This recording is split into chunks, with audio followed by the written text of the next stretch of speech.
अस्सलाम वालेकुम my dear students, how are you. उम्मीद है कि आप सब अच्छे होंगे और पहली 4 एक्सरसाइज जो है उनकी प्रैक्टिस अच्छे से कर रहे होंगे। आज हमारी एक्सरसाइज नंबर 1.5 है जिसमें हमने डिटर्मिनेंट्स जो है वो फाइंड करने हैं।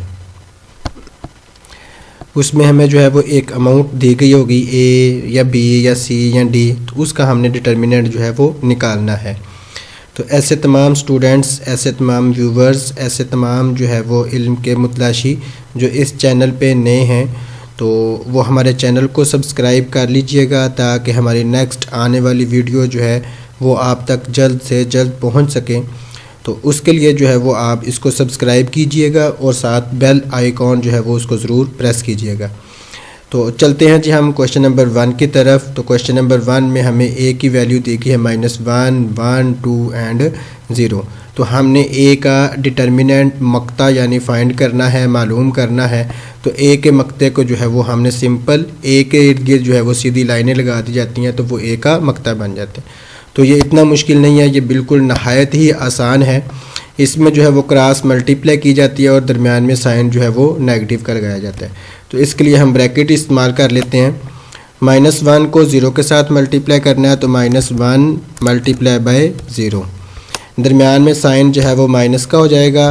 तो इसके बाद हमारे पास जो वैल्यू दी गई है 2 को 1 के साथ मल्टीप्लाई करना है तो 2 मल्टीप्लाई बाय 1। अब हमारे पास जो है वो 1 को 0 के साथ मल्टीप्लाई करेंगे तो 0 आ जाएगा।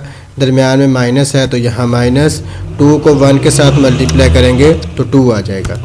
तो इसका आंसर जो है वो 0 - 2 किया तो -2 इसका आंसर आ जाता है। तो -2 जो है वो किसका आंसर है, वो जब हम a का मक्ता निकालेंगे तो हमारे पास जो है वो -2 आ जाएगा। तो चलते हैं हम b की तरफ। तो b के हमारे पास वैल्यू दी गई है 1, 3, 2 एंड -2। तो यहाँ हमारे पास इसकी वैल्यू क्या आ जाएगी, b का मक्ता जो है वो हमने फाइंड करना है। तो b = क्वेश्चन मार्क। तो ये वाली वैल्यूज़ जो है हमारी जो है वो अभी ख़त्म कर देते हैं।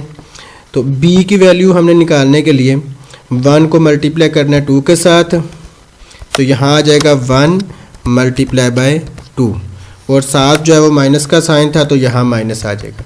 दरमियान में हमेशा माइनस आएगी, जब भी हमने मक्ता या डिटर्मिनेंट निकालना है तो दरमियान में माइनस आ जाएगी। उसके बाद इस 2 को 3 के साथ मल्टीप्लाई करना है तो 2 मल्टीप्लाई बाय 3। ये हम ब्रैकेट के अंदर लिखते हैं 2 मल्टीप्लाई बाय 3। उसके बाद हमारी जो वैल्यू दी गई है 1 को -2 के साथ मल्टीप्लाई करेंगे तो -2 आ जाएगा। दरमियान में माइनस वैसे का वैसे ही, 2 और 3 को मल्टीप्लाई किया तो यहाँ 6 आ जाएगा। तो अब हमारे पास जो इसका आंसर है तो -2 और -6 जो है वो आपके पास -8 आंसर आ जाएगा हमारे पास। ये हमारे पास b का हमने जब डिटर्मिनेंट फाइंड किया तो हमारे पास -8 आ जाता है। तो चलते हैं हम क्वेश्चन नंबर सी की तरफ। तो क्वेश्चन नंबर सी में जो हमें वैल्यू दी गई है वो है 3, 3, 2 एंड 2। तो यहाँ हमारे पास जो है वो क्या आ जाएगा, c का डिटर्मिनेंट हमने फाइंड करना है तो यहाँ c की वैल्यू जो है वो आ जाएगी। तो उसके बाद हम जो है वो c की वैल्यू दी गई है 3 और 2। तो यहाँ हम ब्रैकेट लगा के लिखते हैं जी 3 और हमने इसको मल्टीप्लाई करना है 2 के साथ तो मल्टीप्लाई बाय 2। दरमियान में हमारे पास माइनस का साइन आ जाएगा। तो इस 3 को इस 2 के साथ मल्टीप्लाई करना है तो यहाँ हमारे पास जो है वो 3 दरमियान में मल्टीप्लाई और यहाँ 2 आ जाएगा। तो हमारे पास जो है वो 2 को 3 के साथ जब मल्टीप्लाई करेंगे तो यहाँ 6 आ जाएगा। दरमियान में वाली माइनस वैसे की वैसे ही, 3 को 2 के साथ मल्टीप्लाई किया तो 6 आ जाएगा। तो नेक्स्ट हमारे पास 6 में से 6 माइनस किया तो हमारे पास आंसर 0 आ जाएगा। यानी कि 6 का डिटर्मिनेंट जो है वो आपके पास 0 आ जाता है। उसके बाद आपने d जो है उसका मक्ता निकालना है। तो d का मक्ता निकालने के लिए यहाँ आपके पास d डिटर्मिनेंट = क्वेश्चन मार्क। तो उसके बाद हम क्या करेंगे, इसकी d की वैल्यू निकालने के लिए वैसे ही हमने क्रॉस मल्टीप्लाई करनी है। 3 को हमने 4 के साथ मल्टीप्लाई करना है तो यहाँ आ जाएगा 3 मल्टीप्लाई बाय 4।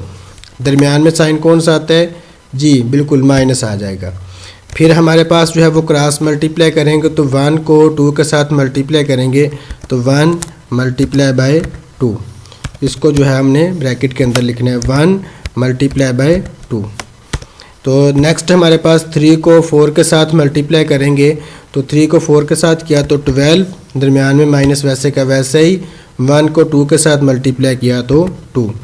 तो नेक्स्ट हमारे पास क्या आ जाएगा, 12 में से आपने 2 निकाले तो आपके पास आंसर जो है वो 10 आ जाएगा।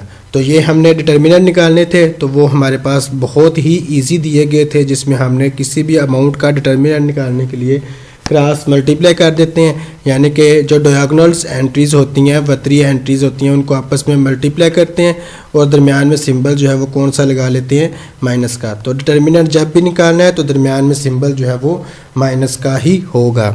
तो चलते हैं जी नेक्स्ट क्वेश्चन की तरफ। तो नेक्स्ट क्वेश्चन में हमने जो है वो सिंगुलर और नॉन सिंगुलर वैल्यूज़ निकालनी होती हैं।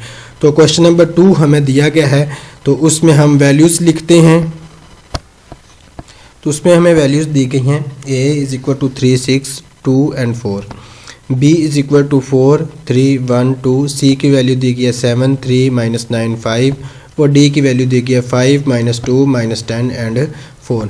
तो इसमें हमने जो है वो वैल्यूज़ निकालनी है और वैल्यूज़ निकालने के बाद हमने बताना है कि ये सिंगुलर है कि ये नॉन सिंगुलर है। तो हम क्या करेंगे, हमने जैसे पहले सवाल किया था वैसे का वैसा ही करेंगे, लेकिन इसमें हमने जो है वो डिटर्मिनेंट निकालना है।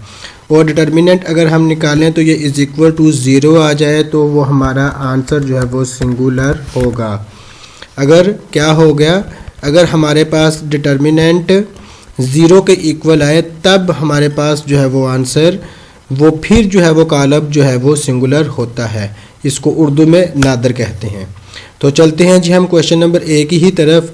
तो क्वेश्चन नंबर ए में जो है वो हमने इसका डिटर्मिनेंट निकालेंगे।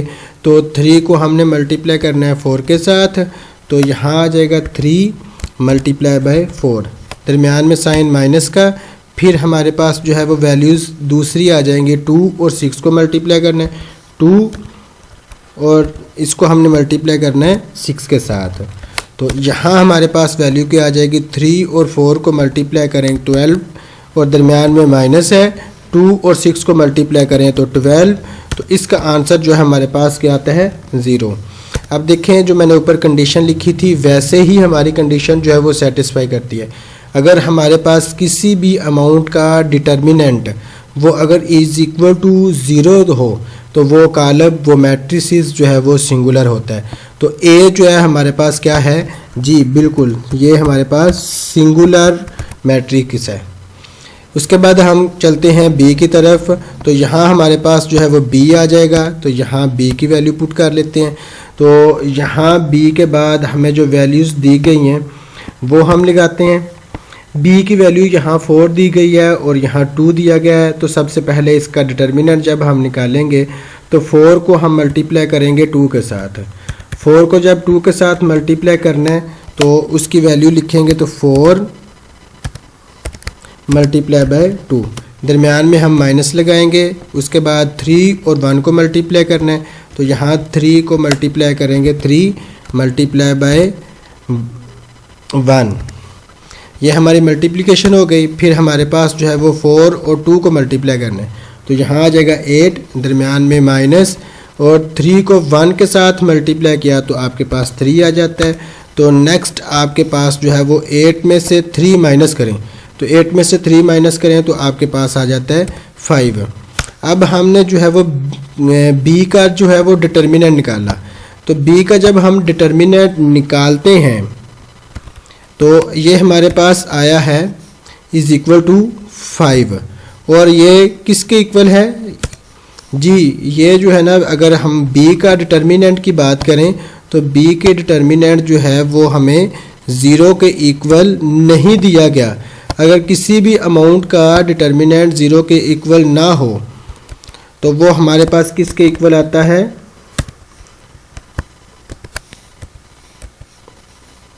0 के इक्वल ना हो तो वो हमारे पास कॉलम जो है वो नॉन सिंगुलर होता है, नॉन सिंगुलर होता है, यानी उसको जो है वो हम गैर नादर कॉलम कहते हैं। तो ए वाला हमारा जो है वो सिंगुलर था और बी वाला जो है हमारे पास नॉन सिंगुलर मैट्रिक्स है।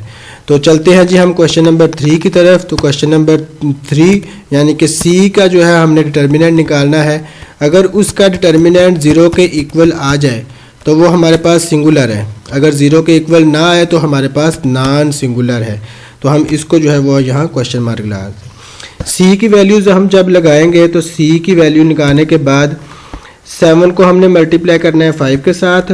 तो यहाँ हम लिखते हैं जी 7 मल्टीप्लाई बाय 5, दरमियान में हमारे पास माइनस आ जाएगा। 3 को मल्टीप्लाई करना है 9 के साथ, तो यहाँ आपके पास जो है वो 3 मल्टीप्लाई बाय -7 आ जाना है। 3 दरमियान में मल्टीप्लाई और यहाँ आपके पास -9 आ जाएगा। अब आपके पास जो है वो 7 और 5 को मल्टीप्लाई किया तो वो आपके पास आ जाता है 35। अब ये भी माइनस है और ये भी माइनस है, जब ये माइनस इस माइनस के साथ मिलेगी तो दरमियान में सिंबल आ जाएगा प्लस का। तो 3 और 9 को जो है वो आपने मल्टीप्लाई किया तो वो आपके पास आ जाएगा 27। अब हम जो है वो 35 और 27 को ऐड करें तो ये हमारे पास 0 के इक्वल नहीं आता। हम इसको ऐड करते हैं तो हमारे पास आंसर क्या आता है, तो आंसर हमारे पास आ जाएगा 62। तो 62 हम यहाँ लिख देते हैं 6 और 2। तो ये हमारे पास इक्वल टू 0 नहीं आया। अगर किसी का डिटर्मिनेंट हम लें और लेने के बाद उसकी वैल्यू जो है वो 0 के बराबर ना हो तो इसका जो है वो हमारे पास जो है वो आंसर क्या आता है। अगर किसी का भी हम डिटर्मिनेंट लें वो 0 के बराबर ना हो तो वो होता है नॉन सिंगुलर। नॉन सिंगुलर होता है, बिल्कुल शाबाश। तो हम चलते हैं जी डी की तरफ। तो आंसर हमने डी का जो है हमने वैसे ही निकालना है जैसे हमने सब का निकाला है। तो सब का हमने जो है वो पहले डिटर्मिनेंट निकालते हैं किसी भी अमाउंट का, उसको हमने अगर सिंगुलर करना हो या नॉन सिंगुलर करना हो तो उसको हम क्या करते हैं, सबसे पहले उसका डिटर्मिनेंट फाइंड करना होता है। डिटर्मिनेंट फाइंड करने के बाद जो उसकी वैल्यू अगर 0 के बराबर आ जाए तो हमारे पास वो सिंगुलर है, अगर 0 के बराबर ना आए तो वो नॉन सिंगुलर है। तो हम डी की बात कर रहे थे, तो डी में हमने 5 को 4 के साथ मल्टीप्लाई करना है तो 5 मल्टीप्लाई बाय 4 आ जाएगा आपके पास, दरमियान में साइन माइनस का आ जाएगा। तो 2 को मल्टीप्लाई करना है 10 के साथ, 2 को 10 के साथ किया तो -2 मल्टीप्लाई बाय -10। अब आपके पास जो है वो इज इक्वल 5 और 4 को मल्टीप्लाई किया तो 20, दरमियान वाला माइनस जैसा है वो वैसे का वैसे ही। -2 जब -10 के साथ मल्टीप्लाई होगा तो प्लस का 20 आ जाता है और ये वाला माइनस जैसा है वो वैसे का वैसे रहेगा। इज इक्वल टू 20 में से 20 माइनस किए तो 0। इसका आंसर जो है वो 0 के इक्वल आ गया है। तो ये आपके पास मैट्रिक्स कौन सा होगा जी, सिंगुलर आपके पास होगा। तो ये हमारे पास जो है वो क्वेश्चन नंबर 2 दिया गया था जिसमें हमने सिंगुलैरिटी और नॉन सिंगुलैरिटी निकालनी थी। तो नेक्स्ट हमारे पास इंशाल्लाह जो है वो इसका मल्टीप्लिकेटिव इन्वर्स निकालना है, तो वो कल हम इंशाल्लाह इसका मल्टीप्लिकेटिव इन्वर्स निकालना सीखेंगे। तो आप आज इसकी प्रैक्टिस कीजिएगा, कल इंशाल्लाह हम 1.5 का क्वेश्चन नंबर 3 जिसमें हमने मल्टीप्लिकेटिव इन्वर्स ज़रबी मकूस निकालना है।